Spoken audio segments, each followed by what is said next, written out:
मैं अमित कुमार दोस्त million study में आपका स्वागत करता हूं। आज हम देखने वाले हैं 2020 के ए सेशन के पार्ट 2 देखेंगे। पार्ट 1 तक याद रखिएगा, 25 तक क्वेश्चन हो चुका है। चलिए 26 नंबर क्वेश्चन देखते हैं कि 26 नंबर क्या क्वेश्चन है। बोल रहा है कि आधुनिक आवर्त सारणी की क्षैतिज कतारें निम्नलिखित में क्या कहलाती है। क्षैतिज कतारें, तो मैं आपको दिखा सकूं कि आधुनिक आवर्त सारणी कैसा होता है। जैसा कि आप देख पा रहे हैं, ये ऐसा जो सारणी होता है ना, ऐसा ये ही आधुनिक आवर्त सारणी है जो कि मोसले ने क्या किया था, इसको प्राप्त किया था। देखिए यहाँ पे लिख दिया कि आधुनिक आवर्त सारणी है। ओके, अब देखिए क्वेश्चन में बोल रहा है कि क्षैतिज कतारें क्या कहलाती है। तो देखिए ये ऐसे जो कतारें होती है ना, ऐसे, ठीक है ना, तो इसको हम क्या बोलते हैं, क्षैतिज कतारें बोलते हैं। क्या बोलते हैं, क्षैतिज कतारें। तो हम इसको क्या बोलेंगे, आवर्त बोलेंगे कि वर्ग बोलेंगे। ओके, तो देखिए यहाँ पर लिख भी दिया है, ठीक है ना। देखिए ये यहाँ पे लिखा है ना वर्ग, तो वर्ग कौन से होंगे, तो देखिए ये वाला जैसा है ना, ये वाला, ये सीधा हो जाएगा आपका वर्ग, जिसको ऊर्ध्वाधर बोला जाता है। ओके, क्या बोला जाता है, ऊर्ध्वाधर। ये वर्ग हो जाएगा, ये वर्ग हो जाएगा, ये वर्ग हो जाएगा, ये वर्ग हो जाएगा, ये वर्ग हो जाएगा। तो कभी कभी ये भी पूछ देता है कि वर्ग की संख्या कितनी होती है, तो कितनी, तो गिन लीजिएगा 1 2 3 4 5 6 7 8 9 10 11 12 13 14 15 16 17 18, यानी कितना होता है, तो 18 गो होता है। ओके, ठीक है ना। कब, जब वर्ग पूछे तब, ठीक है ना। अब देखिए अब पूछा है कि क्षैतिज कतारें, क्षैतिज का मतलब ऐसे, ठीक है ना। तो इसको क्या बोलते हैं, तो देखिए यहाँ पे बोला कि आवर्त बोलते हैं। क्या बोलते हैं जी, आवर्त। और आवर्तों की संख्या कितनी होती है, तो देख लीजिए 1 2 3 4 5 6 1 7। ये जो है ना, ये यहाँ से निकला हुआ है। ओके, ठीक है ना। तो ये भी याद रखिएगा, आवर्त की संख्या कितनी हुई, 7 होगी। वर्ग क्या कहलाएंगे, तो ऊर्ध्वाधर। कौन कहलाएंगे, ऊर्ध्वाधर। तो चलिए हम अगले प्रश्न की ओर चलते हैं। इसका देखिए आंसर क्या होगा, तो देखते इसका आंसर क्या हो जाएगा। तो देखिए क्या हो जाएगा, आवर्त हो जाएगा। क्षैतिज कतारें याद रखिएगा, आवर्त। हाँ,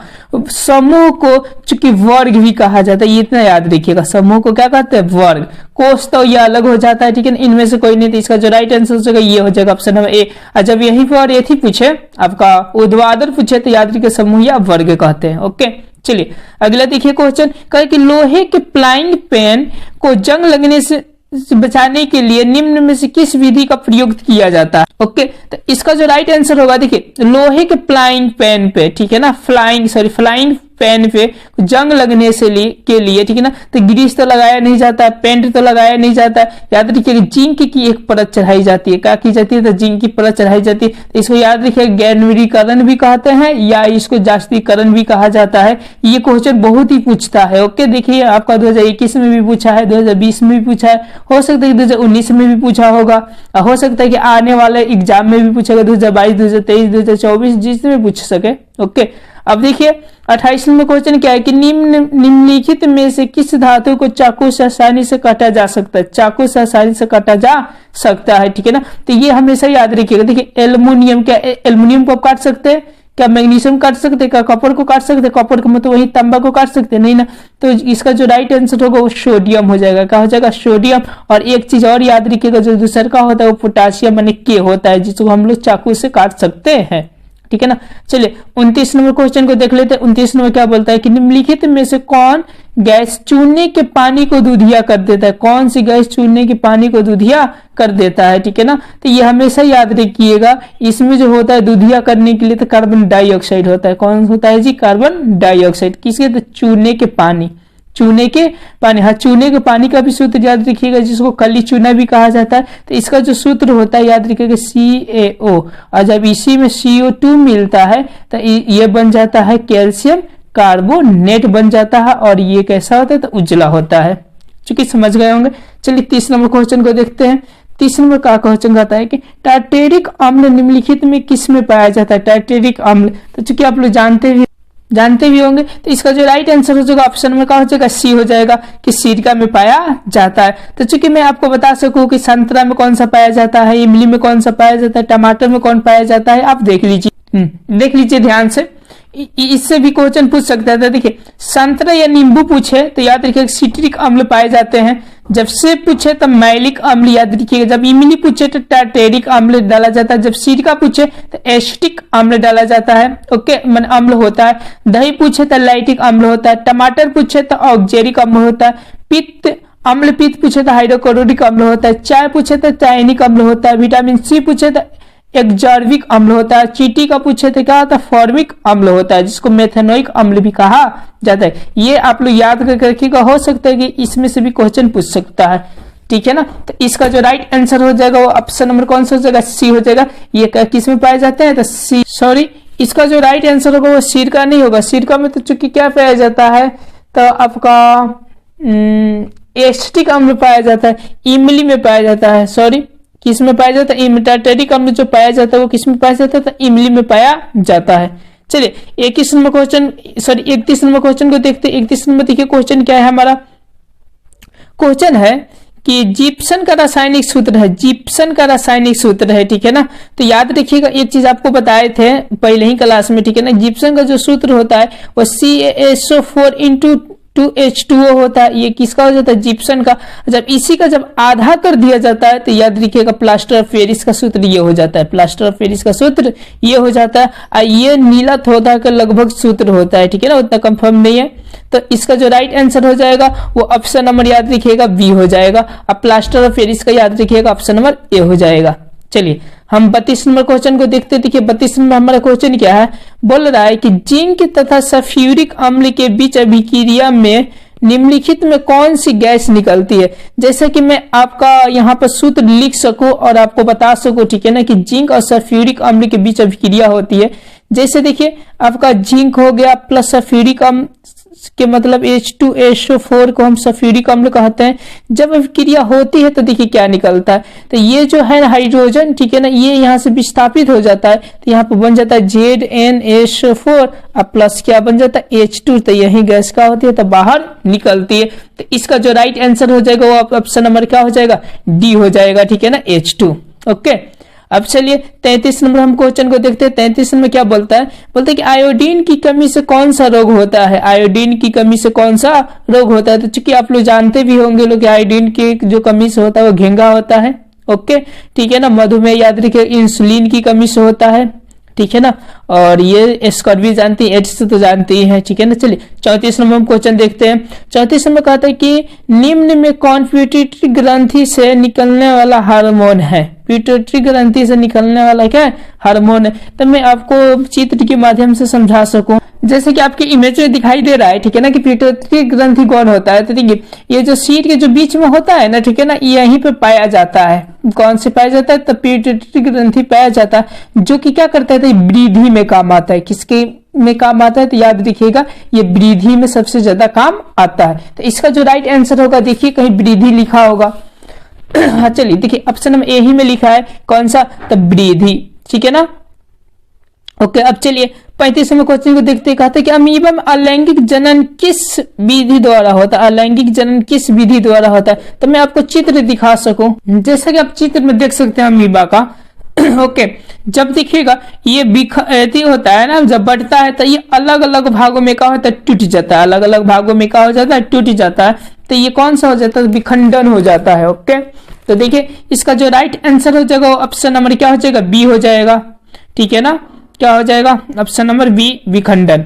अब चलिए अब हम देखते हैं 36 नंबर क्वेश्चन, क्योंकि पुष्प में कौन सा भाग फल में बदलता है, कौन सा भाग फल में बदलता है। तो मैं आपको चित्र के माध्यम से दिखा सकूं, जैसे कि आप इमेज में देख पा रहे हैं, ठीक है ना, कि ये जो है वो फूल के जो निषेचित भाग है उसको हम लिए हैं, ठीक है ना। इसमें देखिए फल के रूप में कौन बदलता है। ओके, तो ये वाला जो होता है ना, ये वाला जिसे फूल का दिखेगा ना, जो उठा हुआ भाग दिखेगा, फूल का ऐसा होता है, ऐसा डाली होता है, इधर इधर हरा होता है, ठीक है ना। अब देखिए इधर फूल होता है, जैसे जैसे दिखेगा तो ये फूल मुरझाते जाता है, यानी जैसे जैसे बढ़ते जाते देखिएगा इधर फूल का होता है मुरझाते जाता है। तो देखिए ये भाग क्या है, तो देखिए ये भाग को यहाँ पे चिन्हित कर चुका है कि अंडाशय, कौन सा भाग है, अंडाशय।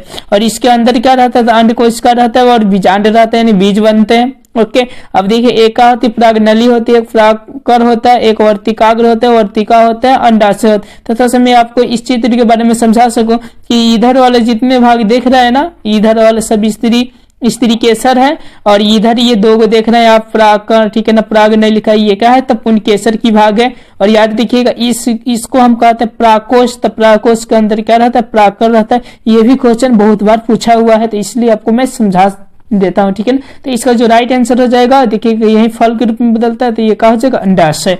तो इसका जो देखिए राइट जो आंसर हो जाएगा वो क्या हो जाएगा, अंडाशय। कहीं है, हाँ देखिए यहाँ पर ऑप्शन नंबर क्या हो जाएगा, सी। आप पुंकेसर बताइए दिए आपको, ठीक है ना, कि ये दो होते हैं आपका पराकर और एक तंतु होते हैं। इस तरीके से मैं आपको बता दिए कि अंडाशय होते हैं, वर्तिका होते हैं, वर्तिकाग्र होते हैं, और बीजांड। बीजांड के मतलब आप देखिए जहां से बीज बनता है। ओके, अब चलिए 37 नंबर क्वेश्चन देखिए, कहते हैं कि स्टोमाटा के खुलने और बंद होने की क्रिया को कौन नियंत्रण करता है, स्टोमाटा। तो मैं आपको चित्र दिखा सकूं स्टोमाटा का, जैसे कि आप चित्र में देख पा रहे हैं, ठीक है ना। ये स्टोमाटा का क्या चित्र है, खुलना और बंद होना। देखिए लिख दिया खुलना और क्या होना, बंद होना। ओके, तो देखिए ये खुला हुआ स्टोमाटा, ये बंद हुआ स्टोमाटा, ठीक है ना। ये कौन ये काम करता है, ये कौन काम करता है, देखिए ये इसका द्वार है ना, ठीक है ना, यहाँ पर क्या है द्वार। तो इसमें एक द्वार कोशिका होती है जो कि क्या करती है, स्टोमाटा का बंद और खोलने की प्रक्रिया को क्या करती है, जारी रखती है। तो याद रखिएगा स्टोमाटा कब खुलता है, तो दिन के समय में खुलता है, और रात के समय में अधिकांश क्या रहता है, तो बंद रहता है। तो इसमें देखिए इसका जो राइट आंसर हो जाएगा ऑप्शन नंबर ए हो जाएगा, द्वार कोशिका। कौन सा हो जाएगा जी, तो द्वार कोशिका के द्वारा वो खुलती है और क्या होती है, बंद होती है।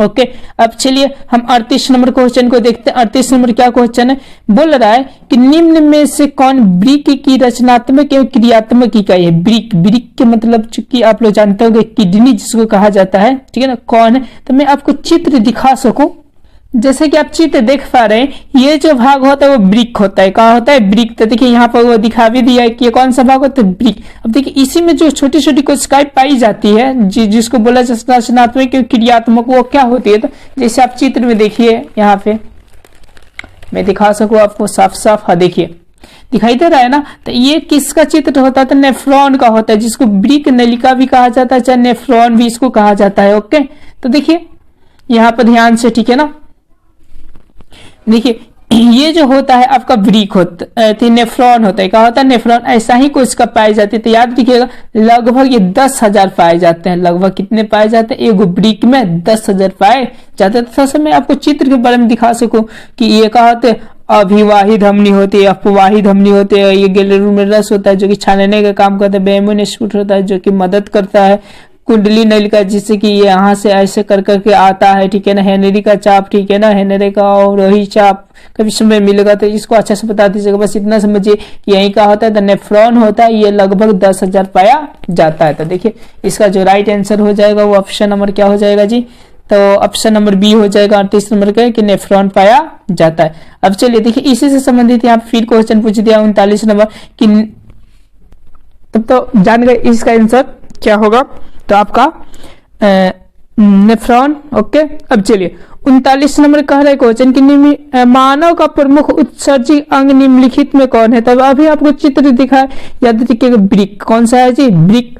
तो इसका जो राइट आंसर हो जाएगा ऑप्शन में ए हो जाएगा। ये रक्त नहीं होगा, श्वेत ग्रंथि भी नहीं होगा, अग्नाशय भी नहीं होगा। ओके, ठंडा लग रहा है। चलिए 40 नंबर क्वेश्चन देखते हैं। कहते कि एंड्रोजन क्या है, एंड्रोजन क्या है, ठीक है ना। तो ये बार बार कितना बार क्वेश्चन आ रहे थे, इसको मैं और आपको अच्छे तरह से समझा सकूं ताकि आप क्या कर सके, तो इसको याद कर सके। जैसे कि आप इमेज देख सकते हैं, ठीक है ना। एंड्रोजन जो होता है वो अधिकांश यहाँ पे पाया जाता है, जिसको हम लोग विरेचन कहते हैं। विरेचन यानी ये समझिए कि शुक्राणु, ठीक है ना, यानी यहाँ पे क्या पाया जाता है, एंड्रोजन नामक हार्मोन्स पाई जाती है। यही हार्मोन्स क्या करता है, तो पुरुष को क्या करता है, निर्धारण करता है, यानी मोछदारी आना कि नहीं आना, ठीक है ना, यानी क्या क्या चीज होना, कौन सा एथी करता है, एंड्रोजन करता है। अगर ये एंड्रोजन का सेवन अगर समझिए कि महिला करे, ठीक है ना, तो समझिए कि जो इनका गुण है इसमें आ जाएगा। ओके, इनका अगर हार्मोन, ठीक है ना, जिसको, ठीक है ना, इनका अगर हार्मोन अगर ये चयन करे तो समझिए कि ये आ जाएंगे इनके गुण में। ओके, तो आप लोग समझ गए कि एंड्रोजन जो होता है वो कौन सा होता है, तो नर लिंग हार्मोन्स होता है। कौन सा होता है, नर लिंग हार्मोन्स। ओके, अब चलिए अब देखिए 41 नंबर क्वेश्चन क्या है, मस्ट इंपोर्टेंट क्वेश्चन है, इसको देख लेते हैं। कहते हैं कि जब किसी अभिक्रिया के समय किसी पदार्थ में ऑक्सीजन की वृद्धि होती है तो निम्नलिखित में क्या कहलाता है। देखिए ऑक्सीजन की वृद्धि मैंने O की वृद्धि, तो याद रखिए O की वृद्धि जब कहलाएगा तो उसको उपचयन कहेंगे चाहे ऑक्सीकरण कहेंगे। याद रखिएगा ऑक्सीकरण चाहे उपचयन, और जब O2 का हरा से बोलेगा तो अपचयन, और चाहे इसको क्या बोलेंगे, सॉरी, हाँ इसको क्या बोलेंगे, तो अपचयन बोलते हैं। ओके, तो देखिए O2 को बोला है कि माने क्या, तो वृद्धि, तो इसको हम बोल देंगे उपचयन। और जब O2 को कम कहेगा ह्रास तो बोल देंगे अपचयन। संचारण दूसरा होता है। ओके, चलिए अब हम अगला क्वेश्चन को देखते हैं। देखिए 42 नंबर क्वेश्चन है कि अम्ल का पीएच मान होता है, अम्ल का पीएच मान होता है यानी कितना होता है। तो मैं फिर से आपको चित्र दिखा सकूं कि कितना होता है और इसके बारे में समझा सकूं, क्योंकि ये लगता है कि बोर्ड मॉडल क्वेश्चन है। ये 2020 में पूछा है, 2021 में पूछा है, हो सकता है 2022 में पूछ सकता है, हो सकता है 2023 में पूछ सकता है, यानी इसका क्रम बढ़ते जाएगा। ठीक है ना, तो इसीलिए आपको मैं अच्छे से समझा सकूं। देखिए अब आपको मैं बता सकूं कि पीएच जो होता है वो 0 से लेकर कहां तक होता है, 14 तक इसका रेंज होता है। ओके, और 7 जो होता है वो बीच का हो जाता है, उदासीन हो जाता है। और 7 के जो पहले होता है वो सब अम्ल होता है, तो ये याद रखिएगा लाल कलर होता है। और 7 के बाद से जो होता है याद रखिएगा वो कैसा होता है, तो नीला कलर होता है, वो क्षारीय होता है। कैसा होता है, चलिए अगर क्षारीय पूछे तो 7 के बाद का अंक होगा, अगर अम्लीय पूछे तो 7 के पहले का होगा, जैसे कि आप यहाँ पर देख पा रहे हैं। ठीक है ना, तो चलिए देखिए क्वेश्चन क्या था, कहता है कि यहीं के अम्ल का पीएच मान होता है तो कितना होता है, 7 से क्या होता है, कम होता है, जो अभी ने आपको बताया। 7 से अधिक याद रखिएगा भस्म का, जिसे क्षारीय बोलते हैं। और 7 उदासीन, और जो 14 है वो पूरा का पूरा क्या हो जाएगा, तो क्षारीय हो जाएगा। चलिए हम 43 नंबर क्वेश्चन देखते हैं। कहते हैं कि धोने का सोडा का आणविक सूत्र है, धोने का। ठीक है ना, तो देखिए इसका जो राइट आंसर हो जाएगा धोने का सोडा में याद रखिएगा Na2CO3। ठीक है ना, जिसको हम लोग क्या बोलते हैं, इसको तो सोडियम कार्बोनेट। और ठीक है ना, ये क्या होता है 10H2O, मैंने 10 को याद रखिएगा पानी के कण होते हैं, तो उसी को हम क्या कहते हैं, धोने का सोडा बोला जाता है। ओके, अब चलिए अब हम देखते हैं। ठीक है ना, 44 नंबर क्वेश्चन देखते हैं कि 44 नंबर क्वेश्चन होता क्या है, माने क्या है। तो देखिए है कि मधुमक्खी का डंक एक अम्ल छोड़ता है, एक अम्ल छोड़ता है, जिसके कारण दर्द और जलन का अनुभव होता है, ये अम्ल है। यानी ये कौन सा अम्ल है, देखिए मधुमक्खी चाहे चींटी भी काट लेती है तो देखिएगा कुछ दर्द करता है। ठीक है ना, तो कौन सा अम्ल होता है, तो हमेशा याद रखिएगा। ठीक है ना, फॉर्मिक अम्ल होता है। कौन सा होता है, फॉर्मिक, जिसको अंग्रेजी में हम लोग कहते हैं मेथनोइक अम्ल। क्या बोलते हैं, मेथनोइक अम्ल। तो इसका जो राइट आंसर हो जाएगा ऑप्शन में क्या हो जाएगा, ए हो जाएगा, मेथनोइक अम्ल। इथेनोइक अम्ल दूसरा होता है, सिट्रिक अम्ल दूसरा होता है। ठीक है ना, ऑक्जेलिक अम्ल भी दूसरा होता है। चलिए हम 45 नंबर क्वेश्चन को देखते हैं। 45 में देखिए क्वेश्चन क्या है, 45 नंबर है कि अमीबा अपना भोजन कैसे पकड़ता है, अमीबा अपना भोजन कैसे पकड़ता है। तो मैं आपको दिखा सकूं, जैसे कि आप चित्र में देख सकते हैं। ठीक है ना, ये अमीबा का चित्र है और देखिए ये भोजन है। ठीक है ना, उसके लिए यानी भोजन लिख भी दिया है। ठीक है ना, अब देखिए ये कैसे क्या करता है, तो देखिए इसका शरीर सिंपल रहता है। जब भोजन को देखता है तो चारों तरफ से क्या करता है, घेर लेता है। क्या कर लेता है, ये घेर लेता है। तो इस घेरने की चीज को हम लोग कुटपाद बोलते हैं। क्या कहते हैं, कुटपाद। ओके, ठीक है ना, तो देखिए इसका जो राइट आंसर हो जाएगा वो ऑप्शन नंबर, देखिए कहाँ है कुटपाद इसमें, तो ऑप्शन नंबर सी है। इसका कौन सा 45 का ऑप्शन नंबर सी हो जाएगा, कुटपाद द्वारा। ओके, चलिए देखते हैं 46 में क्वेश्चन कहते हैं कि कौन सा एंजाइम वसा पर क्रिया करता है, वसा पर क्या करता है, तो क्रिया करता है। ठीक है ना, तो आपको हम बताए थे। ठीक है ना, कि जो वसा पर जो क्रिया करता है वो कौन सा लाइफेज होता है, ट्रिप्सिन प्रोटीन पर क्रिया करता है। अब पेप्सिन भी प्रोटीन पर ही क्रिया करता है। इमाइलेज भी दूसरा चीज होता है। ओके, अब चलिए 47 में क्वेश्चन देखते हैं कि किस प्रकार के श्वसन में अधिक ऊर्जा मुक्त होती है, किस प्रकार के श्वसन में, जैसे सांस लेते हैं तो कब, देखिएगा जब जल्दी आप लोग सांस लेते हैं तभी एनर्जी ज्यादा मुक्त होती है। तो इसका जो राइट आंसर हो जाएगा ऑप्शन नंबर कौन सा हो जाएगा, ए हो जाएगा, वायवीय श्वसन में। ओके, अब बोल रहा है कि 48 नंबर क्वेश्चन आज का लास्ट क्वेश्चन है कि मछली का श्वसन अंग है, श्वसन अंग कौन सा है। ठीक है ना, तो जैसे आप लोग गल्फर कहते होंगे लोग, ठीक है ना, गल्फर, तो इसको हम लोग शौक से हिंदी में ठीक है ना गिल्स कहा जाता है। तो इसका राइट आंसर हो जाएगा क्या, गिल्स। ये समझिए कि 2020 का ए सेक्शन ये समाप्त हुआ। ठीक है ना, अगला हम जो डालेंगे वो 2020 के 20 सेक्शन को हम डालने वाला है। कृपया आप इसको कंटिन्यू देखिए और ये देखने के बाद अनुमान कीजिए। ठीक है ना, कि 2021 में कौन कौन से क्वेश्चन, 2020 के कौन कौन से क्वेश्चन, दोनों का कंपेयर करिएगा तो आपको पता, जहां तक हमारा अनुभव है 40% जो है वो सेम टू मिल रहा है, और जो 20% या 40% जो चीजें क्वेश्चन है वो उसी से संबंधित क्वेश्चन पूछा है, यानी इक्वल टू 80 नंबर, मैंने 80% आपका समझिए क्वेश्चन बैंक से ही आपका तैयारी हो जाएगा। बस थोड़ा सा दिमाग लगाइएगा तो ठीक है ना। अब 20% जो होता है वो अदर चीजों से क्या करता है पूछकर आपका समझिए कि 20% काटता है, तो आप लोग बुक को पढ़ लीजिए तो 20% वो आ जाएगा। इधर से कहा जाएगा 40 80 100 आ जाएगा, यानी 100 तो कोई नहीं ला सकता, इतना तो जानते हैं, ठीक है ना। लेकिन 99.99 तो ला सकता है ना। ओके, चलिए आज का वीडियो यहीं पे विराम करते हैं। अगर अच्छा लगे तो सब्सक्राइब करके ही जाइएगा, और नहीं अच्छा लगे तो अनसब्सक्राइब कर दीजिएगा। ओके।